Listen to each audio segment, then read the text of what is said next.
God! There's a walrus trying to board my yacht. He's on our diving platform again. How do I get him to stop? Because he might capsize us.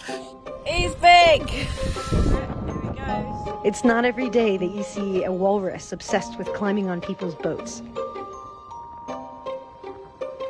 Wally is an Atlantic walrus who in 2021 went for a 6-month vacation across Western Europe. The 14th of March was when he was first spotted in Ireland. Yes! We were just absolutely floored because we've never seen a walrus here before. As one of the main marine mammal rescues in Ireland, we knew we had to get involved. We've got our camera ready and we'll hopefully be able to find him and make sure he's doing okay. So we've just pulled up. We heard people saying, "Wally, Wally, Wally," and there he is. It was thrilling, but also it was very sad because he's not supposed to be here. He's just hanging out, enjoying the sunshine. There's quite a few people around. I think everyone was just fascinated. It was a blessing and a curse because he didn't understand it was very dangerous to be near us. He was putting himself in danger's way by attracting these crowds, and my biggest concern for him is that he wasn't going to be able to find a safe place to rest. He would just continuously get more and more exhausted, and then he wouldn't be able to survive. They turned around, he hasn't got the picture that he wants. That's when we just decided the best thing that we could do was to foster a safe space wherever he showed up. And then 5 days later, he was spotted in Wales. He has a giant baby, basically. So he was just exploring. He was figuring out his surroundings. He was curious. He was learning. British Divers Marine Life Rescue did a lot of public engagement.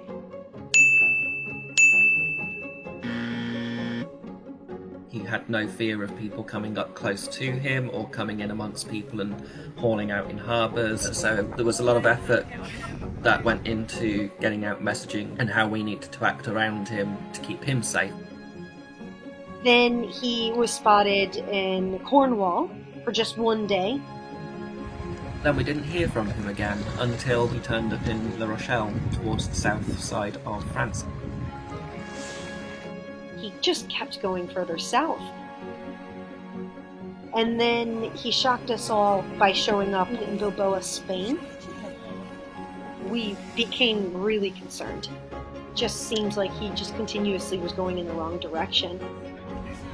Assumed he was probably looking for other walruses. He was probably wondering where they all were.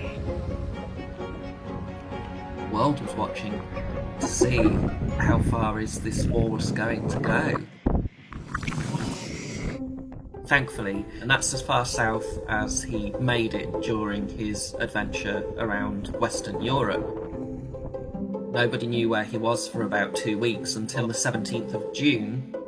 That's when he showed up in the Isles of Scilly.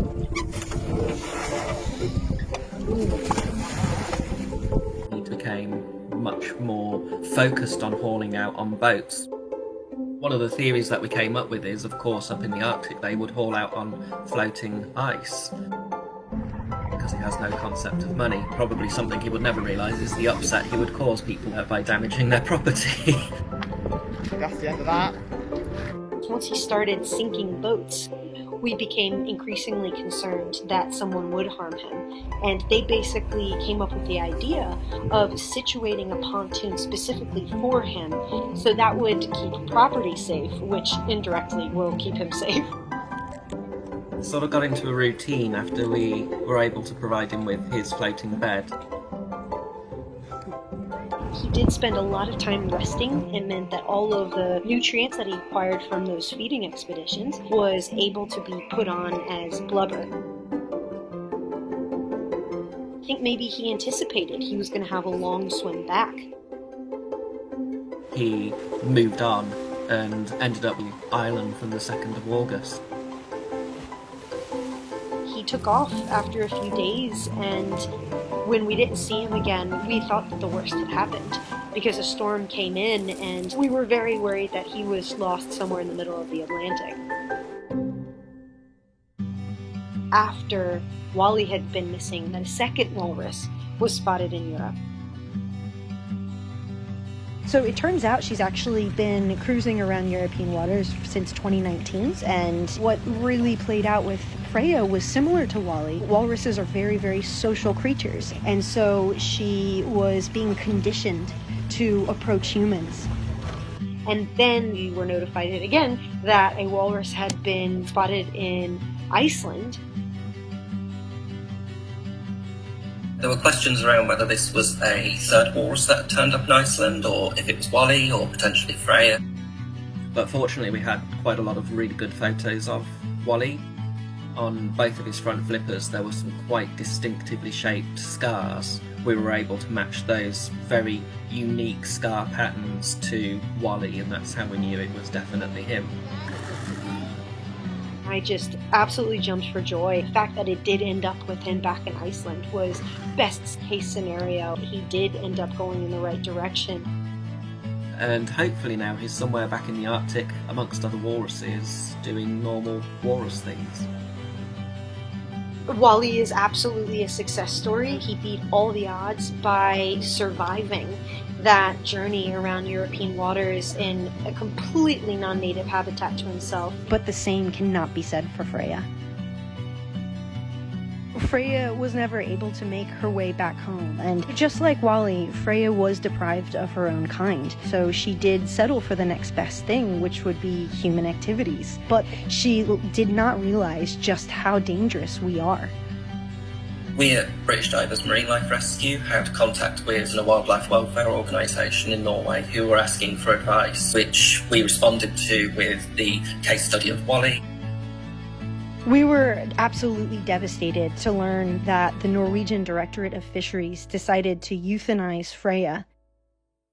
It was reportedly to prevent potential injuries to members of the public who refused to maintain a safe distance from her.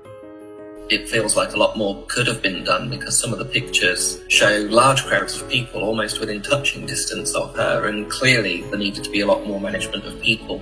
This was avoidable, and this was unnecessary, and we really hope that this does not set a precedence for how these wild animals should be treated in the future. There will be more cases like Wally and Freya, because as sea ice continues to melt, they're going to run out of habitat. So they're going to have to explore new areas, which will bring them into contact with humans.